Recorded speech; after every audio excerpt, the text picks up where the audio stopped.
ED की कोलकाता में छापेमारी, आईपीएसी के डायरेक्टर के ठिकानों पर ये रेड किए है। प्रतीक जैन के ठिकानों पर ये छापेमारी, मनी लॉन्ड्रिंग मामले में ईडी की ये बड़ी कार्रवाई, 4-5 जगहों पर ईडी की छापेमार कार्रवाई हुई है। गोपाल, आने वाले समय में चुनाव और उससे पहले ईडी की ये कार्रवाई, हालांकि जो आपने कहा कि ममता बनर्जी ये कह रही है कि ये अचानक कार्रवाई नहीं है, पहले से जो था पूरा एक प्रोसीजर हुआ और उसके बाद अब ईडी ने ये रेड की है, लेकिन क्या आईपीएसी के डायरेक्टर के ठिकानों पर जो ये 4-5 जगह पर ईडी की छापेमार कार्रवाई हुई है, आपको लगता है इसका असर आने वाले चुनाव में देखने को मिलेगा और एक मुद्दा बन सकता है?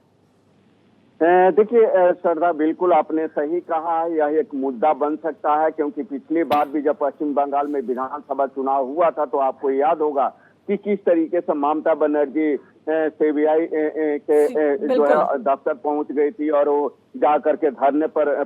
बैठ गई थी, अनशन उन्होंने किया था और कई तरीके के बवाल वहां पर देखने को मिला था। और उसके बाद फिर जब वहां पर विधानसभा का चुनाव होने वाला है, उससे पहले ठीक जिस तरीके से प्रतीक जैन के यहाँ छापेमारी कर रही है, तो पश्चिम बंगाल सरकार का यह मानना है कि यह उसी का एक रणनीतिक हिस्सा है जिसके तहत यह कार्रवाई कर रही है और कहीं ना कहीं इसका असर जो है विधानसभा जो चुनाव होने वाला है उस पर पड़ेगा, क्योंकि राजनीतिक विश्लेषक भी मानते हैं कि चुनाव से ठीक पहले इस तरीके की जो कार्रवाई हो कहीं ना कहीं। गोपाल, एक चीज जरा मैं क्लियर करना चाहूंगी, आईपीएसी के दफ्तर ममता बनर्जी गई हैं क्या? देखिए जो है आईपीएसी के दफ्तर नहीं बल्कि प्रतीक जैन के घर पर वो गई हैं और माना जा रहा है कि प्रतीक जैन के घर और दफ्तर सहित अन्य जगहों पर यह छापेमारी ईडी कर रही है। साल्ट लेक स्थित जो पैक्स का कार्यालय है वहां पर लॉकडाउन स्ट्रीट में प्रतीक जैन का आवास है और वहां बुरा बाजार के पोस्ट इलाके में एक व्यापारी का दफ्तर है, उसी के साथ जो है यह कार्रवाई की जा रही है और यह माना जा रहा है कि पूरे दिन ईडी जो है वो छापेमारी आज करने वाली है। बिल्कुल, और अब प्रतीक जैन के घर पहुंची हैं खुद ममता बनर्जी, लेकिन जाहिर है विपक्ष से जरूर मुद्दा बनाएगा गोपाल, क्योंकि एक बड़ा कारण ये, एक तो जैसा मैंने कहा कि आने वाले समय में चुनाव, लेकिन मुख्यमंत्री की नाक तले अगर इस तरह की अनियमितताएं होती हैं और वो भी आईपीएसी के डायरेक्टर द्वारा ऐसी अनियमितताएं होती है तो विपक्ष के पास ये बहुत बड़ा मुद्दा भी है। और ममता बनर्जी का इस पर और क्या कुछ रिएक्शन है, क्योंकि काफी सॉफ्ट नजर आई हैं। आपने पिछले इलेक्शंस में सीबीआई की जो बात कही, किस तरीके से ममता बनर्जी धरने पर बैठी थी, कहा था सीबीआई को एंटर नहीं करने दूंगी, लेकिन आज जो है वो सुर थोड़े से बदले हुए नजर आ रहे हैं इस मामले में। जी बिल्कुल श्रद्धा, आपको बता दें कि कोयला घोटाला से संबंधित इस मामले में ईडी यह कार्रवाई कर रही है और इसी मामले में ममता बनर्जी के जो भतीजे हैं उनके अभिषेक बनर्जी, उनसे ईडी और सीबीआई दोनों लगातार कई बार पूछताछ कर चुकी है और जहां तक आज की ईडी के कार्रवाई का सवाल है तो जरूर इसको विपक्षी पार्टियां एक मुद्दा बनाएंगे। हालांकि ईडी की और जो सीबीआई है उसको अधिकार क्षेत्र को लेकर के सुप्रीम कोर्ट में याचिका पश्चिम बंगाल सरकार का पहले से ही लंबित है, जिस याचिका पर सुप्रीम कोर्ट में सुनवाई होनी है। लेकिन ठीक इसी बीच जिस तरीके से ईडी ने वहां पर आज सुबह से छापेमारी कर रही है, कहीं ना कहीं इसको जो है विपक्षी पार्टियां जहां भुनाने की कोशिश करेगी, वही सरकार यह कह सकती है, केंद्र सरकार, कि यह जो कार्रवाई की जा रही है वो पहले से ही तय था, इसलिए यह कार्रवाई की जा रही है और नाम और सभी जो दस्तावेज हैं संबंधित इससे उसको खंगालने के बाद ही इस कार्रवाई को अंजाम दिया जा रहा है। गोपाल, एक चीज और, जो ये अनियमितताएं पाई गई हैं डायरेक्टर के घर पर, जो ये रेड हो रही है, क्या क्या अनियमितताएं इसमें पाई गई हैं, जरा डिटेल में एक बार बता दीजिए।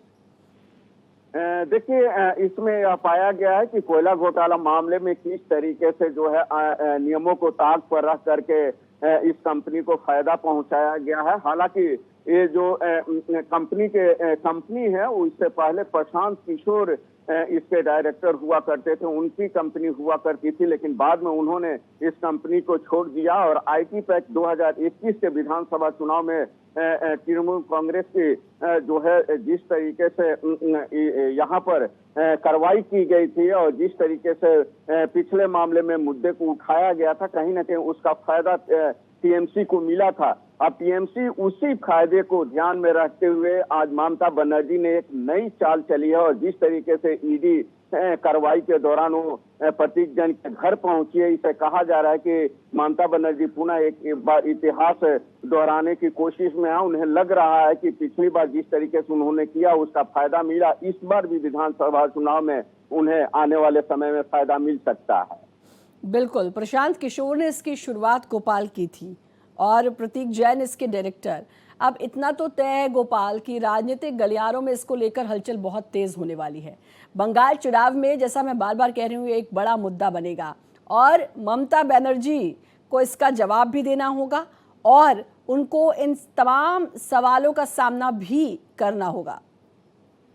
जी बिल्कुल। पहले बता दो कि भाजपा ने अपना बयान इस मामले में जारी कर दिया और भाजपा ने कहा है कि जांच एजेंसी अपना काम कर रही है, इससे अधिक उन्हें कुछ नहीं बोलना है। जबकि ममता बनर्जी द्वारा यह कहा जा रहा है कि राजनीतिक विद्वेष की भावना से यह एजेंसी द्वारा कार्रवाई की जा रही है। तो अब यह साफ हो गया है कि जो विधानसभा चुनाव आने वाले समय में होना है और इसको लेकर के जिस तरीके से ईडी कार्रवाई कर रही है, तो हो सकता है कि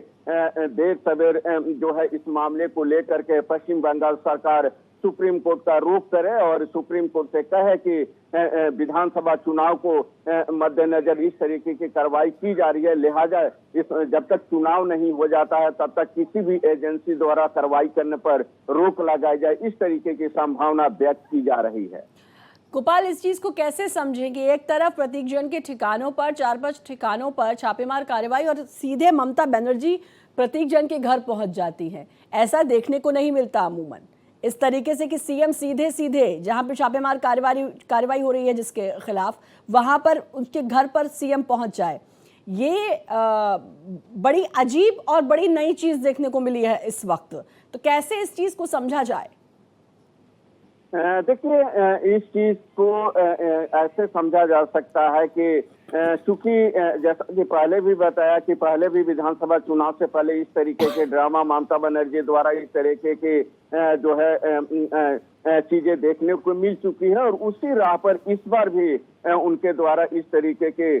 जो है घटनास्थल पर जाना और प्रतीक जैन के घर पर के जाकर के यह एक मैसेज देना जनता को, वहां पश्चिम बंगाल की जनता को कि सरकार उनके साथ है, अगर उनके साथ कोई गलत होता है तो उसके साथ देगी। इस तरीके का कहीं ना कहीं एक मैसेज ममता बनर्जी द्वारा देने की कोशिश की गई है। हालांकि बीजेपी नेता शुभेंदु अधिकारी ने कहा है कि मैं छापेमारी पर कोई टिप्पणी नहीं करूंगा, ईडी डिटेल्स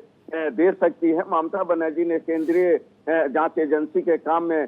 दखल दिया है, यह ठीक नहीं है। केंद्रीय जांच एजेंसी यानी कि ईडी के काम में ममता बनर्जी को दखल नहीं देना चाहिए, यह बयान शुभेंदु अधिकारी ने जारी करके दिया है। बिल्कुल, अब देखना होगा आगे और क्या कुछ इस पूरे मामले पर राजनीतिक हलचल देखने को मिलती है और क्या कुछ